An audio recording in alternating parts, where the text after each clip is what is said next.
मैत्रीचा मंत्र सांगणाऱ्या या ऑलिम्पिक सामन्यांची त्यानंतर इ.स. 1894 साली आधुनिक जगाला आठवण झाली। यानी जो वो ग्रीक के साथ बंद पड़ गया था, उसके बाद डायरेक्टली सन 1894 में अचानक से लोगों को याद पड़ा कि ऐसा भी गेम्स हुआ करता था। त्या वर्षी फ्रान्स देशात एक ऑलिम्पिक काँग्रेस भरवण्यात आली, यानी एक ऑलिम्पिक मीटिंग बुलाने में आई। त्या काँग्रेसला अनेक राष्ट्रांची प्रतिनिधी हजर होते। कुबर्टीन नावाचा फ्रेंच क्रीडाज्ञाने या काँग्रेसमध्ये ऑलिम्पिक सामन्यांचे पुनरुज्जीवन केले। पुनरुज्जीवन मतलब पुनर्जन्म किया कि उस मीटिंग में जो भी डिस्कशंस हुआ वहां पे सारे देश के प्रतिनिधि मौजूद थे, रिप्रेजेंटेटिव्स मौजूद थे, तो उस चीज में ओलंपिक्स को वापस पुनर्जीवित कर दिया, यानी वापस उसके लिए लोगों ने सोचना शुरू किया।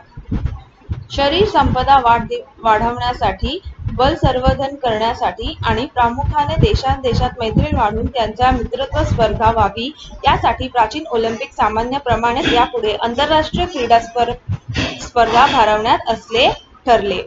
मतलब कि पहले के जमाने में जैसे अभी बॉडी में स्टैमिना बढ़ना चाहिए, कि बॉडी में स्टैमिना बढ़ना चाहिए, लोगों को उत्साह जागना चाहिए, लोग अधिक से अधिक मेहनत करनी चाहिए, प्लस हर देशों के बीच में ऐसा फ्रेंडशिप हो, फ्रेंडशिप टिकी रहे, इसके लिए ये सब गेम्स ऐसा आयोजन किया जाता था।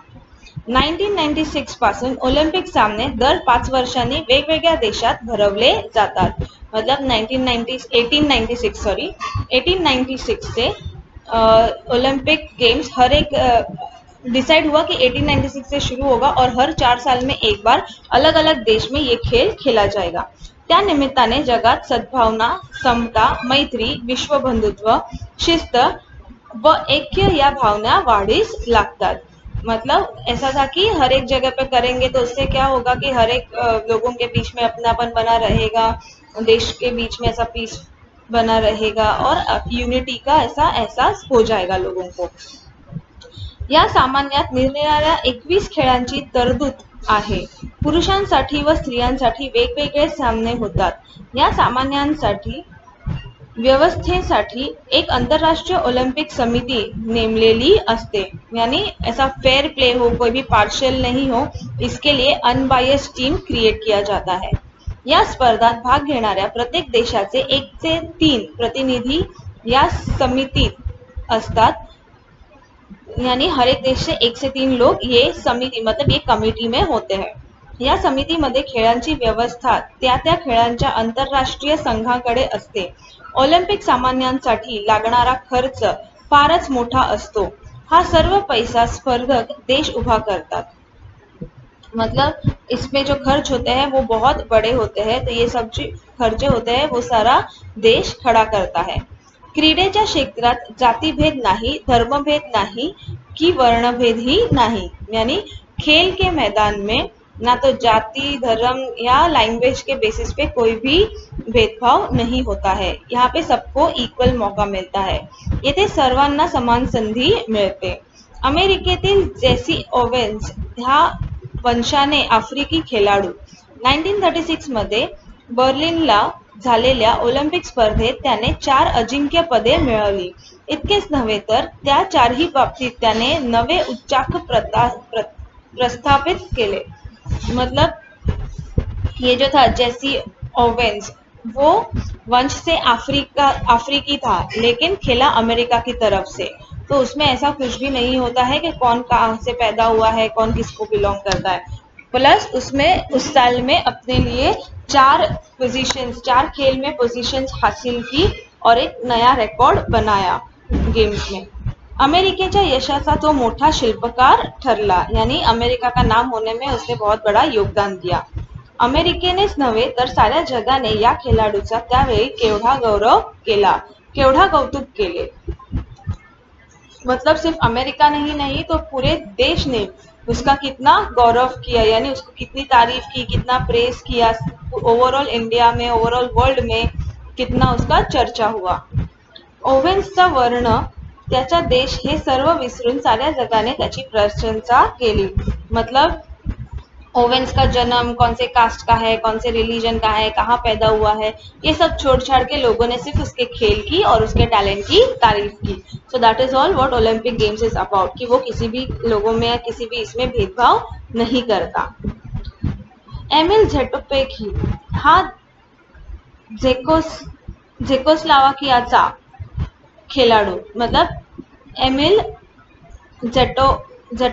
एमिल झेटोपेक वो चेकोस्लोवाकिया का खिलाडू था, लेकिन 1952 साली त्याने हेल्सिंकीचे मैदान गाजवले, मतलब वो था किधर और का और खेला किधर और। तेथे त्याने 5000 मीटर धावणे व मॅरेथॉन या लांब पल्ल्याच्या शर्यताचा नवीन विक्रम केले व नवा इतिहास घडवला। यानी वो लॉन्ग रनिंग रेस में वगैरह उस सब में उसने बहुत नया रिकॉर्ड स्थापित किया।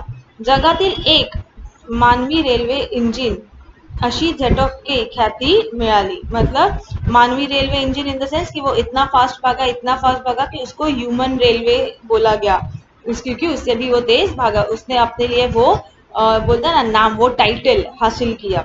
यामुळे जगातील सर्व लोक झेटोपेक बद्दल तर अभिमान वाटलाच, पण त्याबरोबर चेकोस्लोवाकिया देशाबद्दलही त्यांचा मान आदर निर्माण झाला।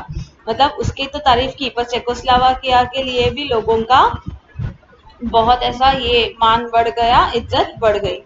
आफ्रिकेतील इथिओपियाचा अबेबे बिकिला या खेळाडूने तर अनवा आणि पायाने मॅरेथॉन लांब पल्ल्याची शर्यत जिंकली, मतलब वो बोलता है ना जंपिंग, वो लॉन्ग, इसका I forgot the name, long jump, हाँ लॉन्ग जंप एंड मैराथन में तो वापस अफ्रीका में से एक प्लेयर ने इन्हें अबेब बिकिला ने उसने नया रेकॉर्ड सेट किया। एवढे मोठे अंतर त्याने 2 तास 15 मिनिटात काटले, इतना लंबा टाइम उसने 2 घंटे 15 मिनट में निकाल लिया। फॅनी बँकर्स या स्त्री खेळाडूने 1948 साली ओलंपिकचे मैदान दणाणून सोडले। 100 व 200 मीटरच्या शर्यतीत प्रथम क्रमांक मिळाला, मतलब 100 and 200 मीटर्स रेस के इसमें लड़कियों ने भी रेकॉर्ड हासिल किया। भारताने हॉकीच्या स्पर्धेत अनेक वर्ष अजिंक्यपद टिकवले। सुप्रसिद्ध भारतीय हॉकी खेळाडू ध्यानचंद यांचे नाव कित्येक वर्ष जगात सर्वांच्या जिभेवर नाचत होते। यानी भारत के भी जो लोग थे वहां पे भी उन्होंने जाके अपने लिए पद हासिल की, तो कितने ही साल लोगों का नाम उनके मुंह पे भी था, उनकी तारीफें करते हुए। ओलंपिकच्या मैदानावर खेळाडू खेळत असतात तेव्हा खेळाडूंना पराक्रमाचा व प्रयत्नवादाचा संदेश देणारा ध्वज डोलावणारा फडकत असतो। त्या ध्वजावरील 5 खंडांची 5 वर्तुळे समानतेचा व विश्वबंधुत्वाचा संदेश जगाला देत असतात, तर त्याच शेजारीच क्षुद्र विचारांना अंधकार घालवण्याचे ज्योत तेवत असते। मतलब ओलंपिक के ग्राउंड में जब भी कोई खिलाड़ी खेलता है तो वो उनको इंस्पायर करने के लिए वो जो रिंग्स बनाए हैं फ्लैग पे, वो उनको समानता का ये बताता है कि सब लोग इक्वल है, कोई भी ऊपर नीचे नहीं है, कोई ज्यादा कम या ज्यादा इम्पोर्टेंट ऐसा कुछ भेदभाव नहीं होता है। प्लस वो जो बाजू में मशाल जलती है वो लोगों के मन से अंधकार दूर करके एक ज्ञान की नई ज्योति जलनी चाहिए, उसको वही संदेश देता हुआ इंस्पायर करता है।